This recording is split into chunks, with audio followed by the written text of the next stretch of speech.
Humble repairman fixes a flat tire for a nervous girl, only to discover she's a secret millionaire searching for someone real. Please, I have to get to this address by 4:30 or everything falls apart. Lady, your tire's shredded, and I'm the only guy within 10 miles who knows how to fix it. You're gonna have to breathe and let me help. Tom crouched beside the luxury SUV, parked awkwardly on the shoulder of a 2-lane country road. The early afternoon sun beat down on the cracked pavement, and the scent of hot rubber filled the air. He had seen plenty of flat tires in his day, but few attached to vehicles like this, sleek, black, and gleaming with a kind of polish rarely seen in a town like Hollow Creek.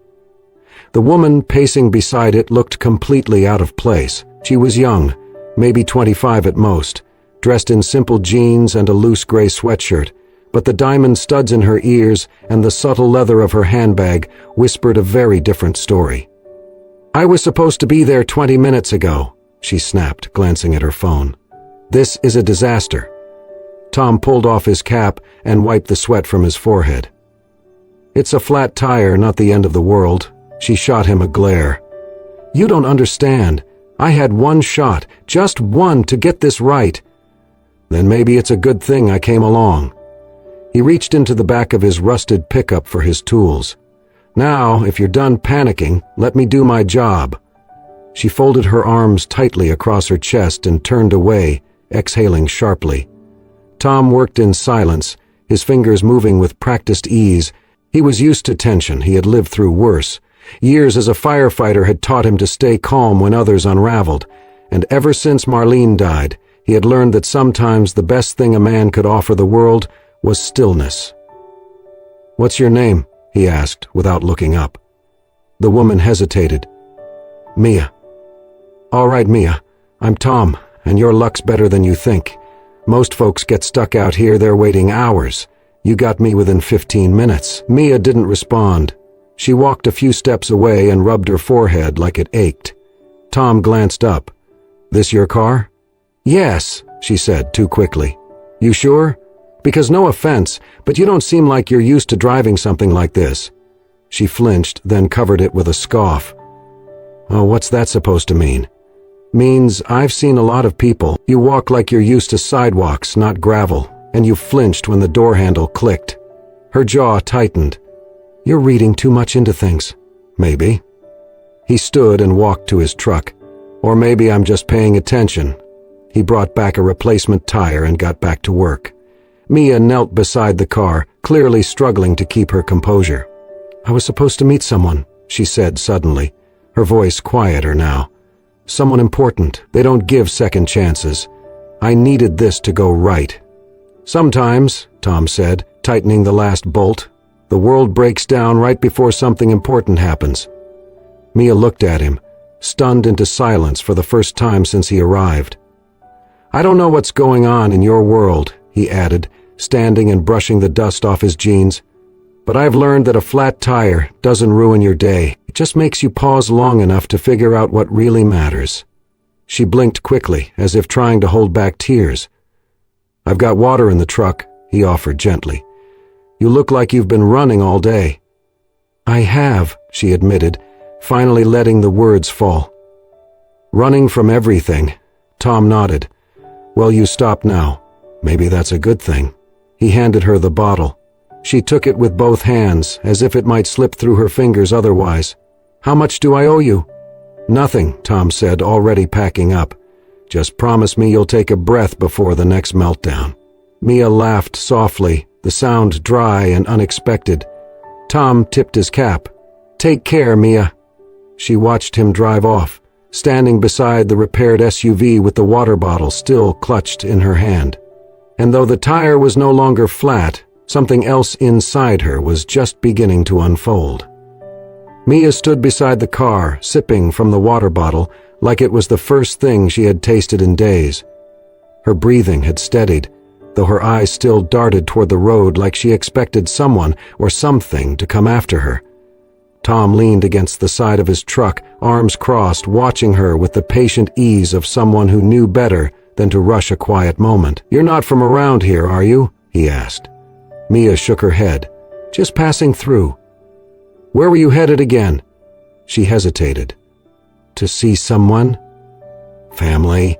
Someone I haven't seen in a very long time." Tom nodded without pressing further. "That right there's usually the kind of trip that leaves your stomach in knots. I guess it shows, huh?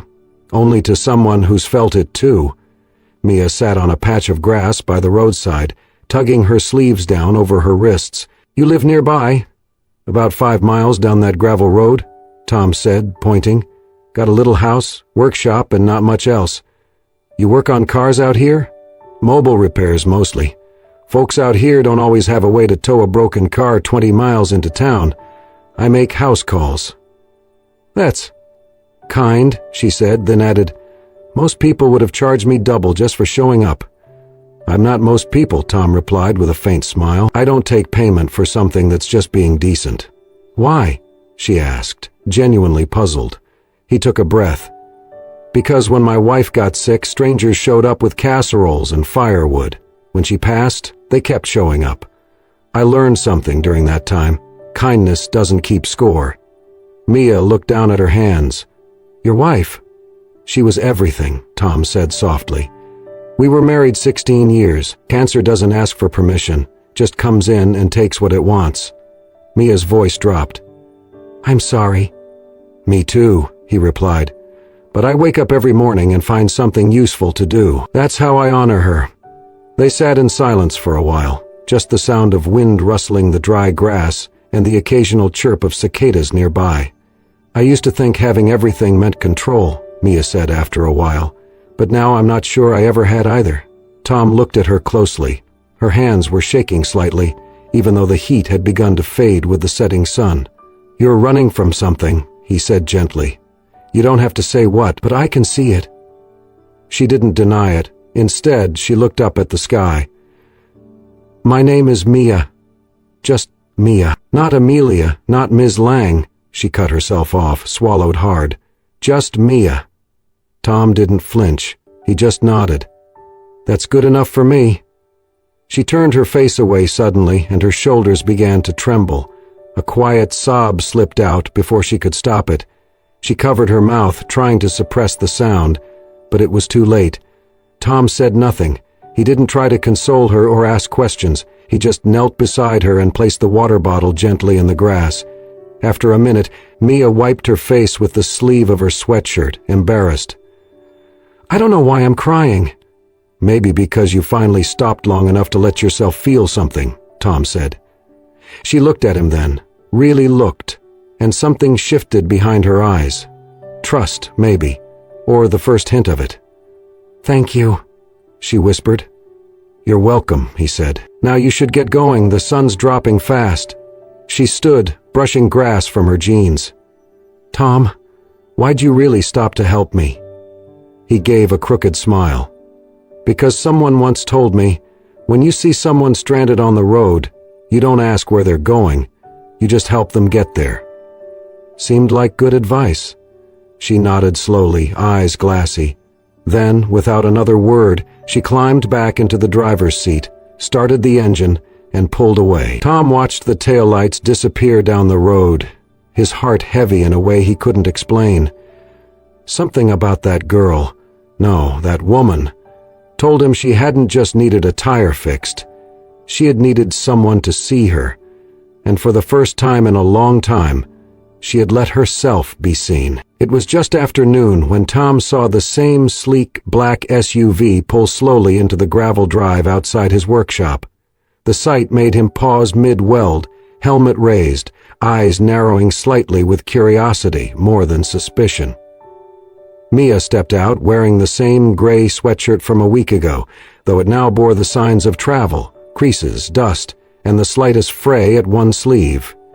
She looked different, too, less frantic, but also, "I'm sure." Tom set his tools aside and met her halfway. "Let me guess," he said, crossing his arms. "The tire again?" She nodded sheepishly. "Yeah, something's off."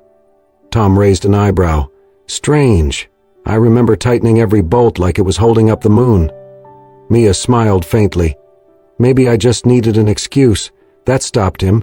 He looked at her again, more closely this time. There was no pretense now, no urgency, just a young woman standing there like she had no idea what came next.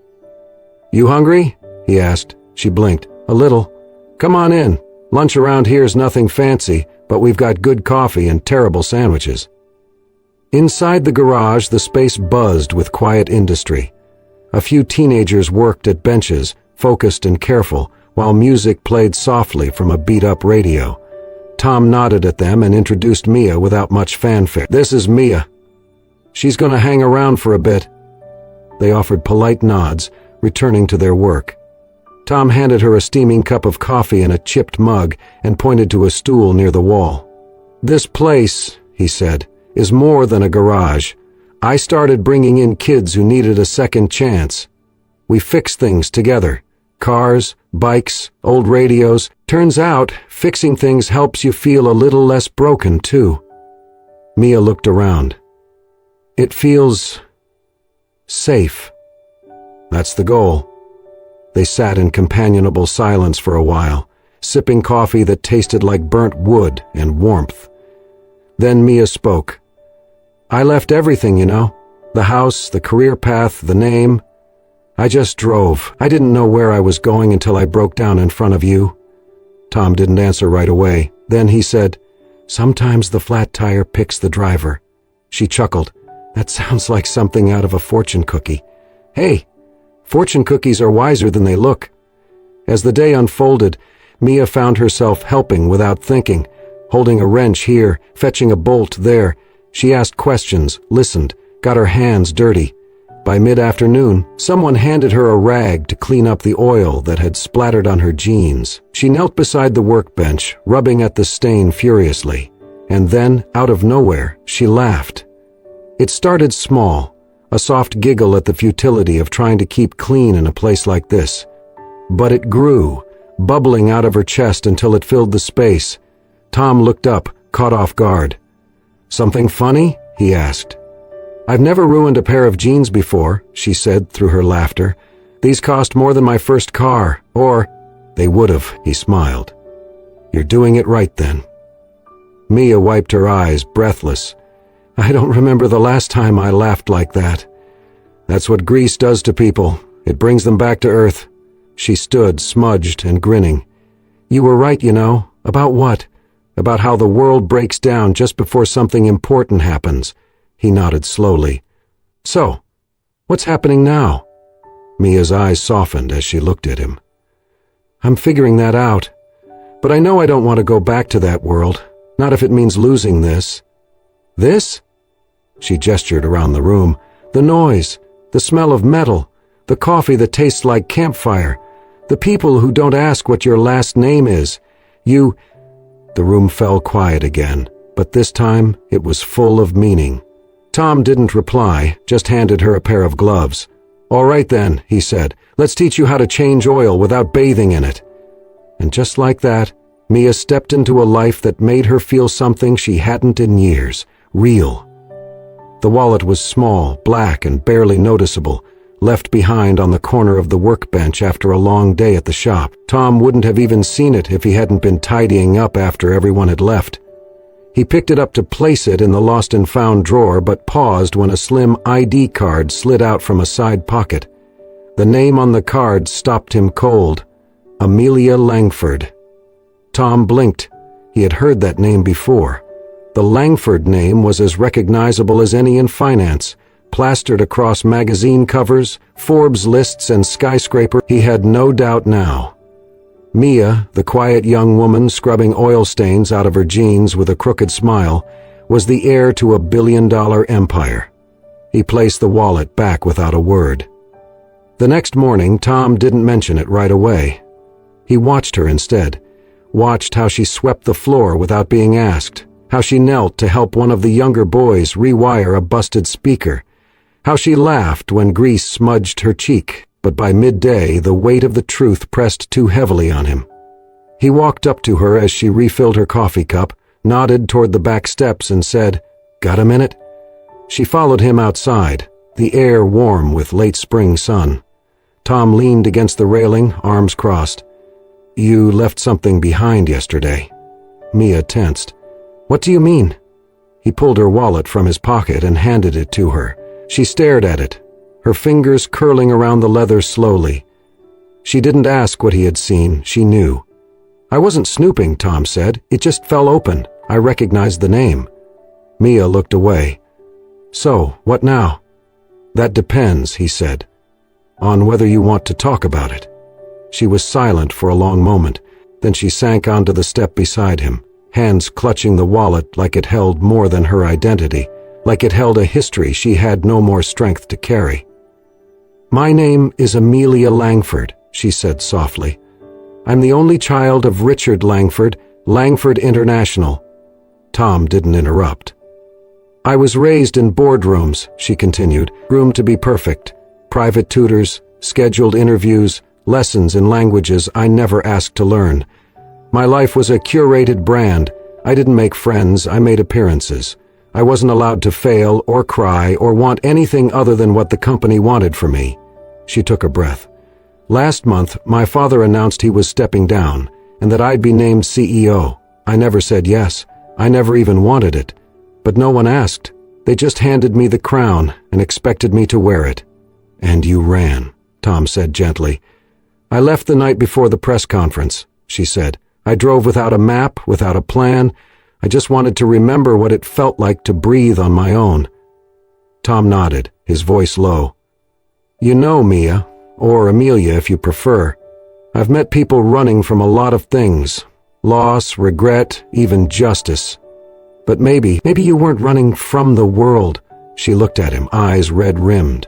Maybe, he said, you were running toward who you're meant to be. Mia blinked. Then she started crying, quiet, unguarded tears that fell not from fear or shame, but from the deep, fragile place where truth finally found a place to rest. I don't want to be her, she whispered, not if it means going back to feeling like a prisoner in my own life. Then don't, Tom said. Stay here, keep fixing what's broken, inside and out. You're good at it, and this place, it's better with you in it. She nodded slowly, wiping her cheeks. You're not mad? She asked. He shook his head. You could have been a billionaire or a waitress. I would have helped you all the same. But now I see you clearer, and I'm proud of the person you're choosing to be. Mia looked out across the field, the wind brushing her hair from her face. For the first time, Amelia Langford didn't feel like she was hiding. She felt like she was finally stepping into the light. The following weeks settled into a rhythm that felt almost too good to be real. Mia didn't just blend into the garage, she blossomed there. What began as occasional help turned into structured sessions. Every afternoon, after the tools were put away and the engine stopped humming, Mia gathered the teenagers in the back office and turned it into something new. A classroom for life. She taught them how to craft resumes, how to speak in interviews, how to shake hands and look someone in the eye.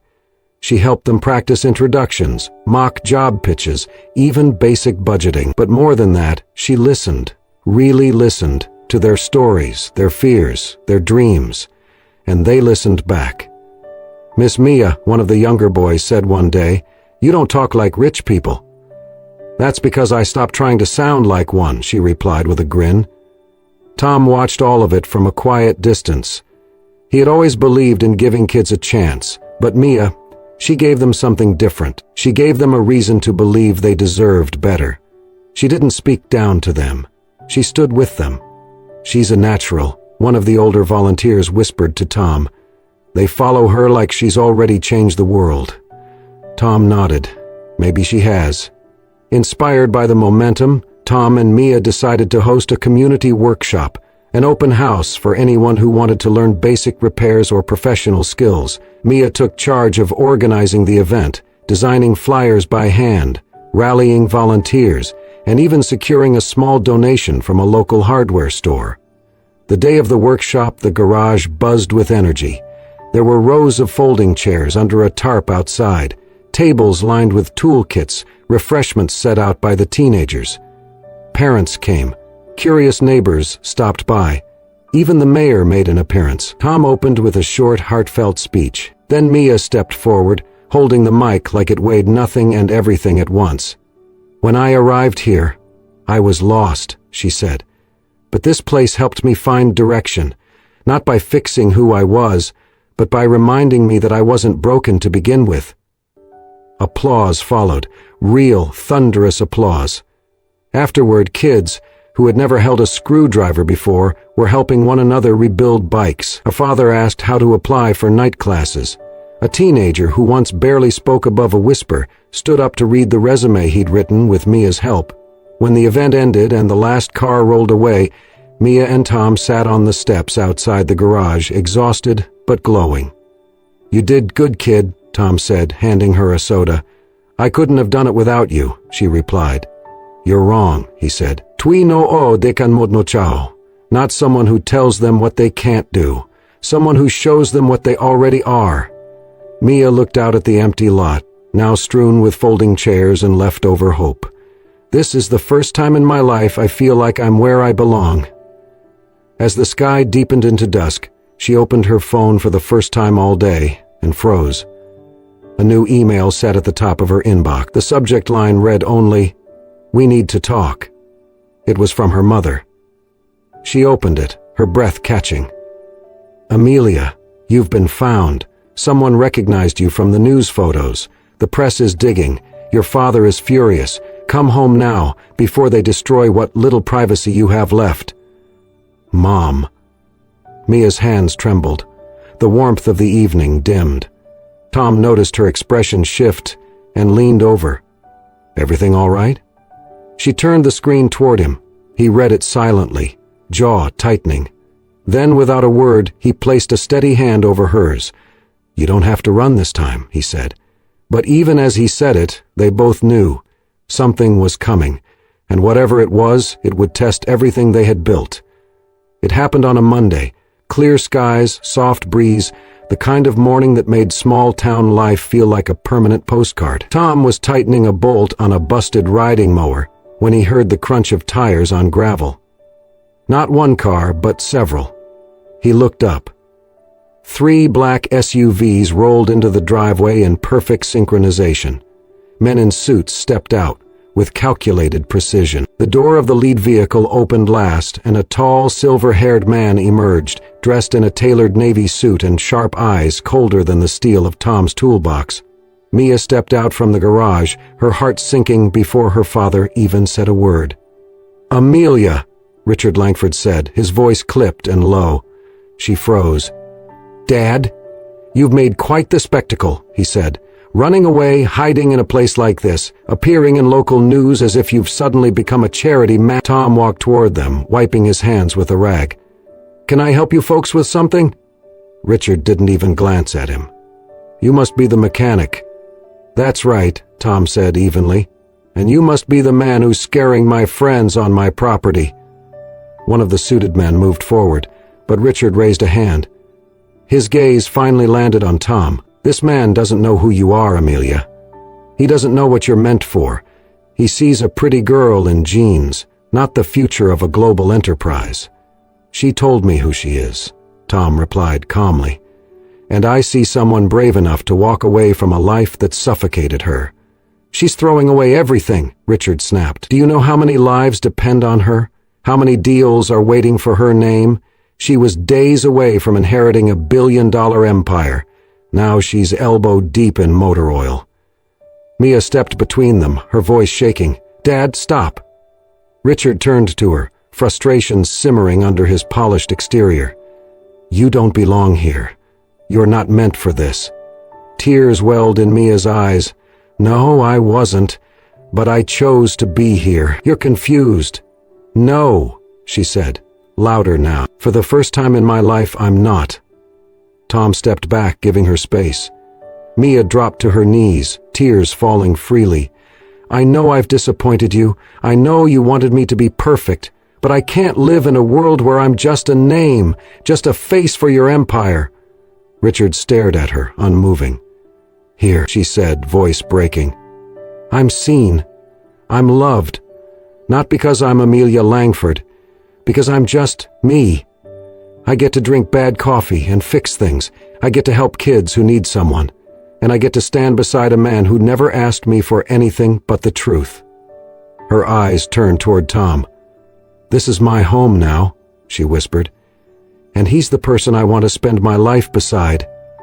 A long silence followed. One of the guards shifted uneasily. The wind carried the scent of oil and cut grass. Richard's expression didn't change. His jaw flexed once. Then he looked at Tom, finally seeing him. Not just the grease-stained hands or the flannel shirt, but the unwavering calm in his eyes. "You'll regret this," Richard said to Mia, his voice low and almost hollow. "One day, when the world turns and you realize what you gave up, it'll be too late." Mia didn't flinch. She remained on her knees, grounded, resolute. Without another word, Richard turned and walked back to the SUV. The others followed. Engines started, tires turned. Within moments they were gone, leaving behind only dust and a silence that felt like thunder. Tom stepped closer, knelt beside Mia and gently took her hand. "You okay?" She nodded, crying softly.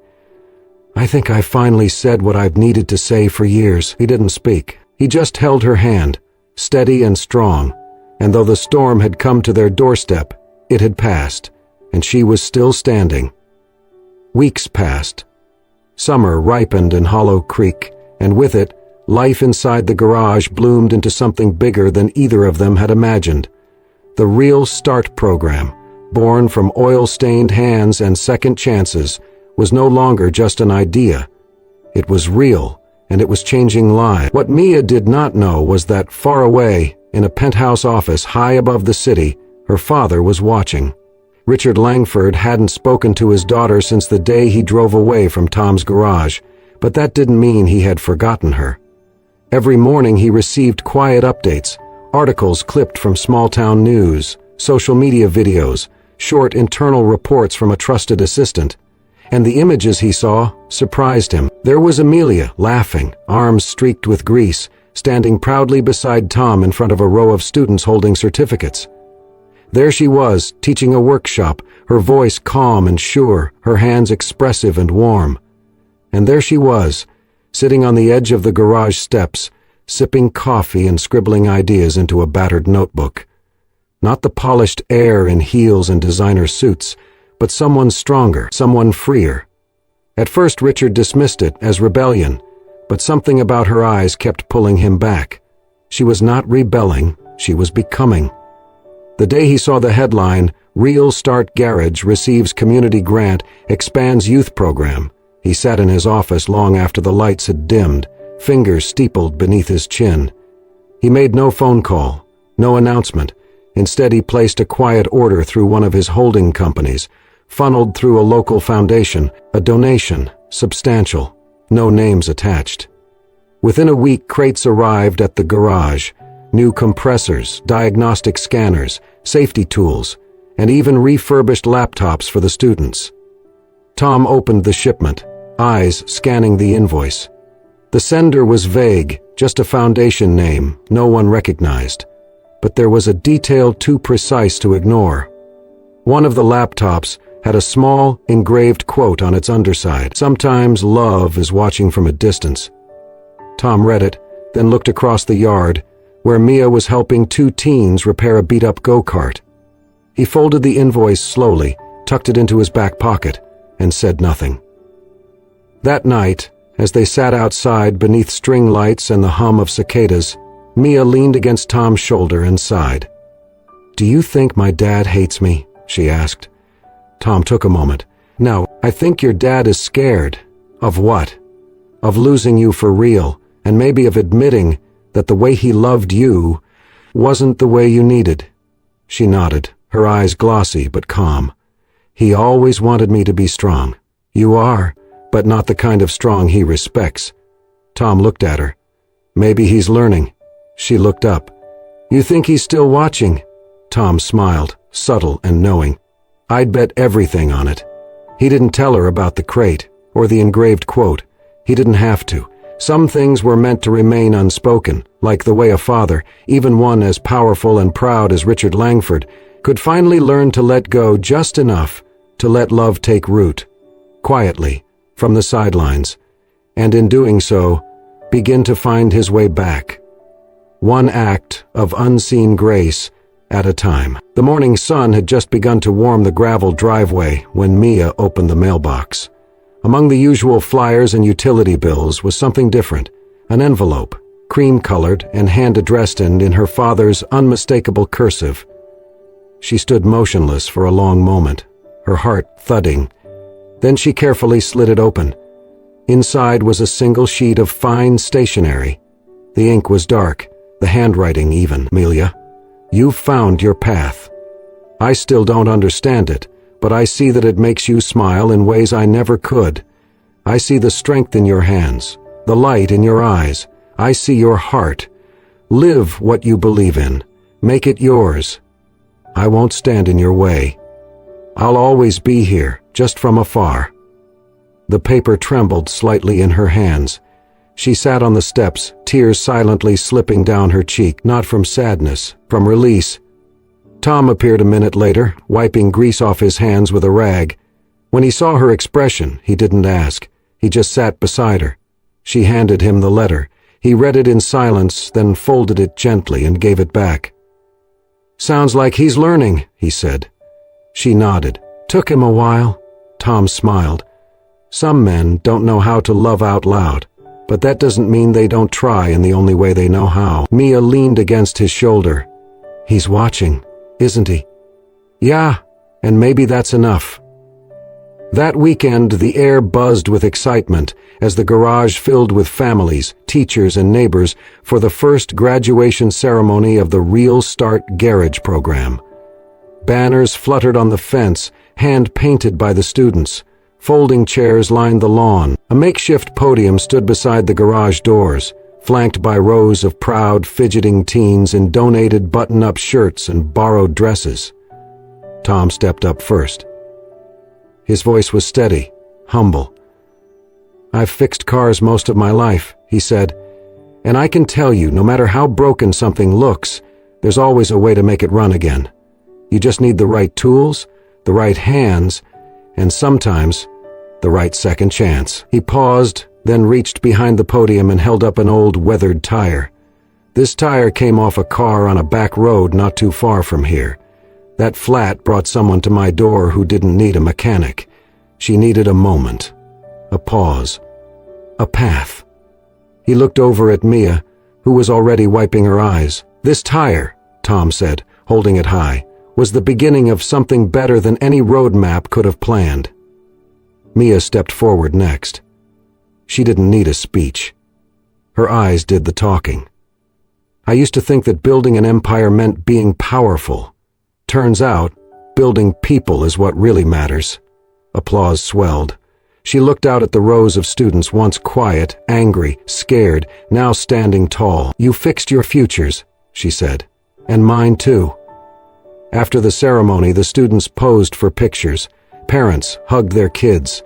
Laughter filled the air like music.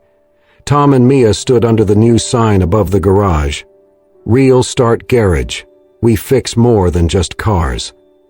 As the camera clicked, capturing them arm in arm, surrounded by kids who once had nowhere to go, a car sat parked down the street, engine idling. Inside, a man in a dark suit watched quietly through the windshield, a faint smile softening his usually stern features. Then, without a word, he drove away, back to his city, his buildings, and his silence. Because sometimes love does not knock on the door or ask for forgiveness. Sometimes it simply stands at a distance and lets the ones we love become who they were always meant to be. And so, what began as a flat tire on a quiet country road became the spark that changed not just one life, but many. In a world that often values power over presence, Amelia Langford chose a different kind of wealth: purpose, love, and a life built with her own two hands. If this story moved you, reminded you of the power of second chances, or simply touched your heart, we invite you to become part of our growing community. Subscribe to Soul-Stirring Stories, where every week we share true and inspiring tales that remind us of what truly matters: love, hope, and the quiet courage it takes to live an honest life. Because sometimes, the smallest acts, like fixing a tire, lead to the biggest transformations.